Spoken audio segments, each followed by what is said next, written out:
മറ്റൊരു വിവരം കൂടി ഇപ്പോൾ വരുന്നത് അലിദസ് അറഫിയെ ഇപ്പോൾ ലീഡർഷിപ്പ് കൗൺസിലിലേക്ക് അദ്ദേഹത്തെ തിരഞ്ഞെടുത്തിരിക്കുന്നു എന്നുള്ളതാണ്. അതായത് ഇറാന്റെ പരമോന്നത നേതാവ് അദ്ദേഹം ഖമനേയി കൊല്ലപ്പെട്ട സാഹചര്യത്തിൽ പുതിയൊരു നേതാവിനെ തിരഞ്ഞെടുക്കുന്നവരെ ഇതുമായി ബന്ധപ്പെട്ടുകൊണ്ട് അതായത് നിലവിലെ ഈ കൗൺസിൽ അംഗമായി തിരഞ്ഞെടുക്കപ്പെട്ട ആളായിരിക്കും ഈ ചുമതലകളൊക്കെ നിറവേറ്റുക എന്നുള്ള കാര്യം കൂടി അറിയുന്നു. ഒപ്പം ഇതൊരു താൽക്കാലികമായിട്ടുള്ള നിയമനം കൂടിയാണ്. ദിവിഷ് നമുക്കൊപ്പം തുടരുന്നുണ്ട്. ദിവിഷ്, ഈ അറഫിയെ ഇപ്പോൾ ഇങ്ങനൊരു തലത്തിലേക്ക് അപ്പോയിന്റ് ചെയ്യപ്പെട്ടു എന്നുള്ള വിവരം വരുന്നുണ്ട്. ഇത് എന്താണ് ഇത് സംബന്ധിച്ചിട്ടുള്ള വിശദാംശങ്ങൾ എങ്ങനെയാണ്?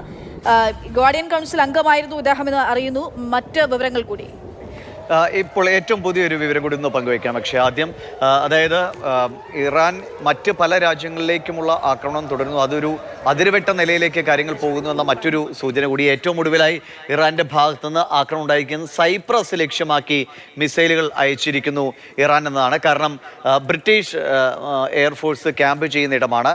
ബ്രിട്ടീഷ് പ്രധാനമന്ത്രി തന്നെ വ്യക്തമാക്കിയിരുന്നു തങ്ങളും ഈ ഒരു ഓപ്പറേഷൻ്റെ ഭാഗമാകുന്നുണ്ട് എന്ന നിലയ്ക്ക്. ബ്രിട്ടീഷ് പോർവിമാനങ്ങൾ ഈ ഓപ്പറേഷനിൽ പങ്കെടുത്തിട്ടുണ്ട് എന്ന് കഴിഞ്ഞ മണിക്കൂറുകളിൽ റിപ്പോർട്ട് ചെയ്യപ്പെട്ടതാണ്. അതുകൊണ്ട് തന്നെ ബ്രിട്ടീഷ് എയർഫോഴ്സ് ക്യാമ്പ് ചെയ്യുന്ന സൈപ്രസ് ലക്ഷ്യമാക്കി ഇറാൻ മിസൈലുകൾ തൊടുത്തിട്ടുണ്ട് എന്നാണ്. അത് അവിടെ ഇന്റർസെപ്റ്റ് ചെയ്യപ്പെടാനുള്ള സാധ്യത തന്നെയാണ് നിലനിൽക്കുന്നത്. പക്ഷേ മിസൈലുകൾ തൊടുത്തു എന്ന ഏറ്റവും പുതിയ വിവരം. അതായത് പ്രത്യേകം ശ്രദ്ധിക്കുക, സൈപ്രസ് ലക്ഷ്യമാക്കുന്നു ഇറാൻ. ഒപ്പം തന്നെ ഗൾഫ് മേഖലയിലെ ആകെ രാജ്യങ്ങൾ Kuwait, Bahrain, Qatar, United Arab Emirates, Oman, Saudi Arabia, ഈ രാജ്യങ്ങളെല്ലാം ഇറാൻ ലക്ഷ്യം വയ്ക്കുകയാണ്. അതായത് നമ്മൾ ഈ പറഞ്ഞതുപോലെ കൈവിട്ടു പോകുന്ന എന്തും ചെയ്യും എന്ന അവസ്ഥയിലേക്ക് ഇറാൻ പോകുന്നു. വിദേശകാര്യ മന്ത്രിമാരുടെ അടിയന്തര യോഗം ഇതാ ഇപ്പോൾ ചേരുമെന്നുള്ള വിവരം കൂടി വരുന്നുണ്ട് ദിവിഷ്. തീർച്ചയായും. കാരണം ഇത് വല്ലാത്തൊരവസ്ഥയിലേക്ക് കാര്യങ്ങൾ പോകുന്നുവെന്ന് വ്യക്തമാണ്. ഇപ്പോൾ ഇതുവരെ കഴിഞ്ഞ മണിക്കൂറുകളിലൊക്കെ സൗദി അറേബ്യ പ്രതികരിക്കാം എന്ന നിലപാടെടുത്തിരുന്ന സൗദി അറേബ്യ ഒമാനിൽ ഈ ഒരു ചരക്ക് കപ്പലിനെതിരെ ആക്രമണം ഉണ്ടായി എന്ന് സ്ഥിരീകരിക്കപ്പെട്ടതോടുകൂടി ശക്തമായി അതിനെ അപലപിക്കുന്നുവെന്ന് സൗദി അറേബ്യ വ്യക്തമാക്കിയിരുന്നു. ഒപ്പം തന്നെയാണ് റിയാദ് ലക്ഷ്യമാക്കിയ മിസൈലുകൾ വന്നു എന്ന വാർത്തയും വന്നത്. അതുകൊണ്ട് തന്നെയാണ് വിദേശകാര്യ മന്ത്രിമാർ ഇപ്പോൾ കഴിഞ്ഞ മണിക്കൂറുകളിലെല്ലാം തന്നെ സൗദിയുടെ ആയാലും ബഹ്റൈൻ, ഖത്തർ, കുവൈറ്റ്, UAE തുടങ്ങിയ രാജ്യങ്ങളുടെയൊക്കെ തലവന്മാർ നിരന്തരം ബന്ധപ്പെട്ടുകൊണ്ടിരിക്കുകയാണ്. നിലവിലെ സാഹചര്യത്തിൽ ആദ്യത്തെ അവരുടെ പ്രൈമറി കൺസേൺ എന്നത് തീർച്ചയായും ജനങ്ങളുടെ, അത് പ്രവാസികളടക്കമുള്ള അവിടുത്തെ ജനസമൂഹങ്ങളുടെ സുരക്ഷ ഉറപ്പാക്കുക, ഒപ്പം തന്നെ നിലവിൽ വരുന്ന ആക്രമണങ്ങളെ ചെറുക്കുക, അത് പ്രതിരോധിക്കുക, അത് അവരുടേതായ മിസൈൽ പ്രതിരോധ സംവിധാനം, ഒപ്പം തന്നെ അമേരിക്കൻ സംവിധാനങ്ങളൊക്കെ ഉപയോഗിച്ച് പ്രതിരോധിക്കുക എന്നാണ്. അടുത്ത ഘട്ടം, 1ഉം 2ഉം ഘട്ടം കഴിഞ്ഞാൽ മൂന്നാമത്തെ ഘട്ടം സ്വാഭാവികമായിട്ടും അതാത് രാജ്യങ്ങളുടെ പരമാധികാരത്തിന് മേലുള്ള കടന്നുകയറ്റമാണ് ഇറാൻ നടത്തുന്നത്. ഇറാൻ എന്താണോ ഇസ്രായേലിനെതിരെ ആരോപിച്ചത് അതേ സാഹചര്യം തന്നെയാണ് ഇറാന് മേൽ ഇപ്പോൾ ഈ ഗൾഫ് രാജ്യങ്ങൾക്ക് ആരോപിക്കേണ്ട ഒരു സാഹചര്യം ഇറാൻ സൃഷ്ടിച്ചിരിക്കുന്നത്. അതുകൊണ്ട് തന്നെ ഇനി അടുത്ത ഘട്ടം എന്നത് നടപടിയിലേക്ക്, ഒരു സൈനിക നടപടി വേണമെന്ന നിലയിലേക്ക് ഗൾഫ് രാജ്യങ്ങൾ പോകുമോ എന്നതാണ് എല്ലാവരും ഉറ്റുനോക്കുന്നത്. അങ്ങനെയെങ്കിൽ സ്വാഭാവികമായിട്ടും അതിൻ്റെ ഒരു ചുമതലയോ നിയന്ത്രണമോ അത് അമേരിക്കയുടെ കൈകളിലേക്ക് എത്തുമെന്നത് ഉറപ്പാണ്. ഇന്ന് രാത്രി അതിനിർണായകമാണ് ഈ ഒരു ഘട്ടത്തിൽ എന്ന കാര്യത്തിൽ യാതൊരു സംശയവുമില്ല. ഇറാന്റെ ഭാഗത്തുനിന്ന് വളരെ രൂക്ഷമായ ആക്രമണങ്ങൾ ഇപ്പോൾ നടക്കുന്നു. ഒപ്പം തന്നെ തിരിച്ച് ഇസ്രായേലും. ഇറാന്റെ ഈ ആക്രമണങ്ങൾ മണിക്കൂറുകളുടെ ഒരു ആയുസ്സേ ഉള്ളൂ എങ്കിൽ സ്വാഭാവികമായിട്ടും ഒരു സമാധാന വഴിയിലേക്ക് കാര്യങ്ങൾ പോകുമെന്നൊരു പ്രതീക്ഷ നിലനിൽക്കുന്നു. പക്ഷേ ഇറാനെ നമുക്കറിയാം, ഇറാൻ പലതും മറച്ചു വെച്ച് തന്നെ മുന്നോട്ട് പോകുന്ന രാജ്യമാണ്. ഇപ്പോൾ ഈ ആണവ സംവിധാനവുമായി ബന്ധപ്പെട്ട് തന്നെ പരിശോധനയ്ക്ക് തന്നെ അന്താരാഷ്ട്ര ഏജൻസി അംഗീകരിക്കാത്ത അല്ലെങ്കിൽ അങ്ങോട്ടേക്ക് പ്രവേശിപ്പിക്കാത്ത സാഹചര്യമൊക്കെ പലപ്പോഴും ഉണ്ടായിട്ടുണ്ട്. പിന്നെ ഞാൻ നേരത്തെ സൂചിപ്പിച്ച ഇത്തരം മലനിരകളുടെ മറവിൽ ഇറാൻ ശേഖരിച്ചു വെച്ചിരിക്കുന്ന എത്രത്തോളം സൈനിക കരുത്തുണ്ട് എന്ന് പൂർണ്ണമായിട്ടും പുറലോകത്തിന് അറിയില്ല. പക്ഷേ ഇസ്രായേലിനറിയാം. കാരണം മൊസാദ് എന്ന വമ്പൻ ഒരു രഹസ്യാന്വേഷണ സംവിധാനം ഉള്ളത് അത് ഇറാന്റെ ആണവശാസ്ത്രജ്ഞരെ വരെ എങ്ങനെ ടെഹ്റാനിൽ എത്തി ആണവശാസ്ത്രജ്ഞന്റെ വീടിന് മുന്നിൽ, ഗേറ്റിന് മുന്നിൽ വെച്ച് കൊലപ്പെടുത്തിയതെന്ന് നമ്മൾ കണ്ടാണ്. അത്രത്തോളം ഉള്ളിലേക്ക് കടന്നു കയറാനും അത്രത്തോളം രഹസ്യാത്മകമായി പ്രവർത്തിക്കാൻ ശേഷിയുള്ള ഒരു വമ്പൻ ചാരസംഘടന സ്വന്തമായിട്ടുള്ള രാജ്യമാണ് ഇസ്രായേൽ.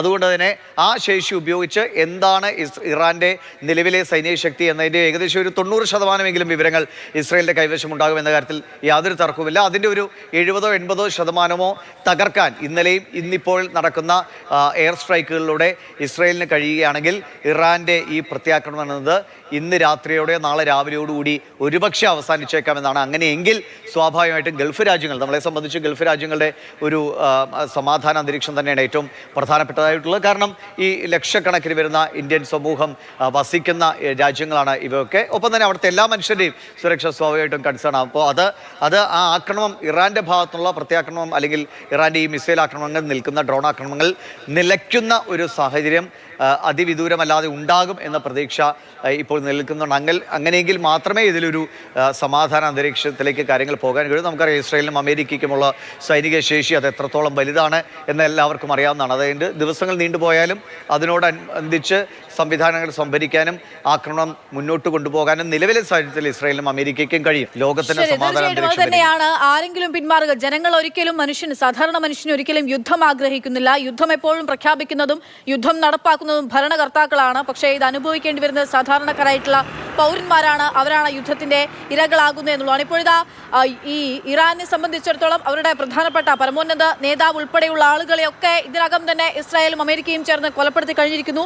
കൂടുതൽ ഈ പകരമുള്ള പിൻഗാമികളെ പ്രഖ്യാപിക്കുന്ന ഉൾപ്പെടെയുള്ള നടപടിക്രമങ്ങളിലേക്ക് കടക്കുകയാണ്.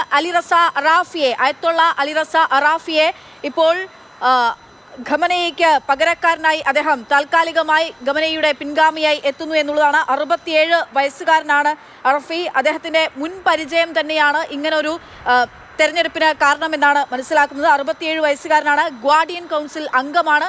അദ്ദേഹത്തിനുള്ള പരിചയമുണ്ട്. ആ പരിചയ സമ്പന്നത തന്നെയാണ്. ആദ്യം 3 പേരുകൾ മുന്നോട്ട് വന്നിരുന്നു. 3ഉം 4ഉം പേരുകളൊക്കെ മുന്നോട്ട് വന്നിരുന്നു ഈ കൗൺസിലേക്ക് തെരഞ്ഞെടുക്കാൻ വേണ്ടി തന്നെ. അതിനൊടുവിലാണിപ്പോൾ അറഫിയുടെ പേര് തെരഞ്ഞെടുക്കപ്പെട്ടതെന്നാണ് അറിയുന്നത്. അറഫി ആയിരിക്കും താൽക്കാലികമായിട്ട് ഇനിയിപ്പോൾ ഖമനേയി ഇല്ലാത്ത സാഹചര്യത്തിൽ, ഖമനേയി കൊല്ലപ്പെട്ട സാഹചര്യത്തിൽ ഇറാനെ നയിക്കുക എന്ന് വേണം മനസ്സിലാക്കാൻ. അടുത്ത പരമോന്നത നേതാവിനെ തിരഞ്ഞെടുക്കുന്നവരെ താൽക്കാലിക ചുമതല ഇപ്പോൾ നൽകിയിരിക്കുന്നത് അയത്തുള്ള അലി റസ അറഫിക്കാണ്. ദിവിഷ് മണി തുടരുന്നുണ്ട്. ദിവിഷ്, അതായത് നേരത്തെ തന്നെ അഹമ്മദ് വാഹിദിനെ ഡെപ്യൂട്ടി ചീഫായിട്ട് നിയമിച്ചു എന്നുള്ള വാർത്തകൾ പുറത്തു വന്നിരുന്നു. അങ്ങനെ കൊല്ലപ്പെട്ടതൊക്കെയും ഇറാനെ സംബന്ധിച്ചിടത്തോളം ഇറാൻ പോരാടുന്നുണ്ടെന്ന് പറയുമ്പോഴും ഒരു രാജ്യത്തെ സംബന്ധിച്ചിടത്തോളം ആ രാജ്യം ചലിക്കുന്നത് അവിടുത്തെ ഭരണകർത്താക്കളുടെ ചലനത്തിലാണ്, അവരുടെ കമാൻഡിലാണ്, അവർ നൽകുന്ന നിർദ്ദേശത്തിലാണ്. പക്ഷേ അങ്ങനെയുള്ളതെല്ലാം ഇറാന് നഷ്ടപ്പെട്ടിരിക്കുകയാണ്. അതിന് താഴെ തട്ടിലുള്ള ആളുകളാണ് ഇപ്പോൾ രാജ്യത്ത് എന്തു ചെയ്യണം, നിയന്ത്രിക്കണം എന്നുള്ള തീരുമാനമെടുക്കുന്നത്. അപ്പോൾ ആ തലത്തിലേക്ക് ഇപ്പോൾ നേരത്തെ നിശ്ചയിച്ച പേരുകളൊന്നുമില്ല. കുറച്ചുകൂടി പരിചയ സമ്പന്നതയുള്ള ആളുകളെ ആ തലത്തിലേക്ക് ഉയർത്തിക്കൊണ്ടുവരാനും അങ്ങനെ പോരാട്ടം തുടരാനുമുള്ള തീരുമാനത്തിലേക്ക് ഇറാൻ എത്തിയിരിക്കുകയാണ്. ഇതിലെ ഏറ്റവും പ്രധാനപ്പെട്ട കാര്യം ഇപ്പം നേരത്തെ നമ്മൾ സൂചിപ്പിച്ച അയത്തുള്ള അൽ ഖമേനി, ഒപ്പം തന്നെ ഇറാന്റെ സൈനിക മേഖലയിലെ പ്രധാനപ്പെട്ട ആളുകളടക്കം 40ഓളം ആളുകൾ ഇസ്രായേലിൻ്റെ ആക്രമണത്തിൽ കൊല്ലപ്പെട്ടു എന്നാണ്. അതായത് ആ രാജ്യത്തിൻ്റെ ഭരണപരമായും സൈനികപരമായും കൃത്യമായ നേതൃത്വം നൽകി വന്ന 40ഓളം പ്രധാനപ്പെട്ട ആളുകൾ കൊല്ലപ്പെട്ടിരിക്കുന്നു ഈ ആക്രമണത്തിൽ നിന്ന് വ്യക്തമാണ്. അതായത് എങ്ങനെ മുന്നോട്ട് പോകണമെന്നത് ഇറാനെ സംബന്ധിച്ച് വലിയൊരു പ്രതിസന്ധി ഉണ്ടാക്കുന്ന കാര്യമാണ്. ഇപ്പോൾ അവരുടെ വിദേശകാര്യമന്ത്രി അബ്ബാസ് അരഗാച്ചി പറഞ്ഞ ഒരു കാര്യം എന്നത് ഇറാൻ്റെ ഈ പോരാട്ടം ആ മേഖലയിലെ ആകെ, അല്ലെങ്കിൽ ആ മുസ്ലിം മേഖലയ്ക്ക് ആകെ വേണ്ടിയുള്ള ഒരു പോരാട്ടമാണ് ഞങ്ങൾ നടത്തുന്നതെന്നാണ്. ആ പറയുന്ന, അല്ലെങ്കിൽ ഇസ്ലാമിക രാഷ്ട്രങ്ങൾക്ക് വേണ്ടിയാണ് തങ്ങൾ ഈ പോരാട്ടം നടത്തുന്നത് എന്ന് പറയുന്ന അരഗാച്ചിയുടെ ഈ ഇറാൻ പ്രഖ്യാപനമാണ് ഇസ്രായേലും അമേരിക്കയും ചേർന്ന് നടപ്പിലാക്കുന്നത്. അങ്ങനെയാണ് അദ്ദേഹത്തിന്റെ അല്ല വാചകം. ഈ അതേ നിലയിൽ മുസ്ലിങ്ങൾക്കെതിരെ അല്ലെങ്കിൽ ഇസ്ലാമിക രാഷ്ട്രങ്ങൾക്കെതിരായ യുദ്ധപ്രഖ്യാപനം എന്ന് പറയുമ്പോൾ ഇറാൻ ആക്രമിക്കുന്ന എവിടെയാണ്? ഏറ്റവും കൂടുതൽ മുസ്ലിം രാഷ്ട്രങ്ങളെ തന്നെയാണ്. ഗൾഫ് മേഖലയിലെ രാഷ്ട്രങ്ങളാകട്ടെ അല്ലെങ്കിൽ ഇറാഖ് ആകട്ടെ, ഈ രാജ്യങ്ങളൊക്കെ തന്നെയാണ് ഇറാൻ്റെ ഈ മറുപടിയുടെ കെടുതികൾ അനുഭവിക്കേണ്ടി വരുന്നത്. അപ്പോൾ ഏത് വിധത്തിലാണ് ഈ രാജ്യങ്ങൾക്ക് ഇറാനോടൊപ്പം നിൽക്കാൻ കഴിയുക എന്നാണ് ഈ ഒരു പ്രതിസന്ധി ഘട്ടത്തിൽ. ഒരുപക്ഷെ അമേരിക്കൻ ഇസ്രായേൽ അധിനിവേശമാണ് നടക്കുന്നത്, അല്ലെങ്കിൽ അവരാണ് ആദ്യം ഈ ആക്രമണത്തിന് തുടക്കമിട്ടതെന്നുള്ള ഒരു ന്യായീകരണം ഇറാൻ മുന്നോട്ട് വയ്ക്കുമ്പോൾ ഇറാൻ അതിന് തിരിച്ചടി കൊടുക്കുന്നത് സമാനമായ ഇസ്ലാമിക രാഷ്ട്രങ്ങളുടെ മേലാണ്.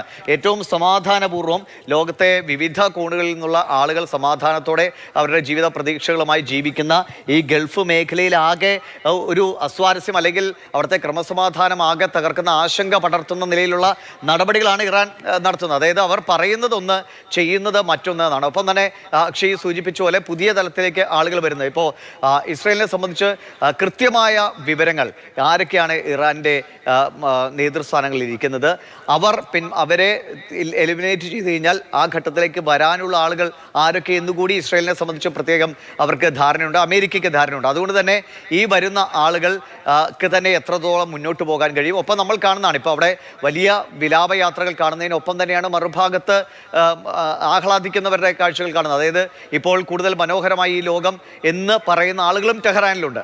ഖമേനിയുടെ മരണം അവരെ ആഹ്ലാദത്തിലാക്കുന്നുണ്ട്. ഇറാനിൽ സ്വാതന്ത്ര്യത്തിൻ്റെയും ജനാധിപത്യത്തിൻ്റെയും ഒരു നാളുകൾ തിരിച്ചു വരുമെന്ന് പ്രതീക്ഷയോടെ ജീവിക്കുന്ന ഒരുപാട് ആളുകൾ, ഒപ്പം തന്നെ ഒരുപാട് ആളുകൾ നമുക്കറിയാം 10,000-കണക്കിന് ആളുകൾ വിലപിച്ചുകൊണ്ട് അവരുടെ പരമോന്നത നേതാവ് കൊല്ലപ്പെട്ടതിൽ വേദന വേദനയിൽ വിലാപം യാത്രയുമായി തെരുവിലേക്ക് ഇറങ്ങുന്നു നമ്മൾ കാണുന്നുണ്ട്. അതേ സമയത്ത് തന്നെ ഡൊണാൾഡ് ട്രംപിനെതിരായിട്ടുള്ള മുദ്രാവാക്യങ്ങൾ ഉയരുന്നുണ്ട്. അത് ഇറാനിൽ മാത്രമല്ല ന്യൂയോർക്കിൽ വരെ ട്രംപിനെതിരായിട്ടും നിലവിൽ യുദ്ധക്കൊതിയനാണ് ഡൊണാൾഡ് ട്രംപ് എന്ന് പറഞ്ഞുകൊണ്ടുള്ള പ്രതിഷേധങ്ങൾ ഉണ്ടായിക്കൊണ്ടിരിക്കുകയാണ്.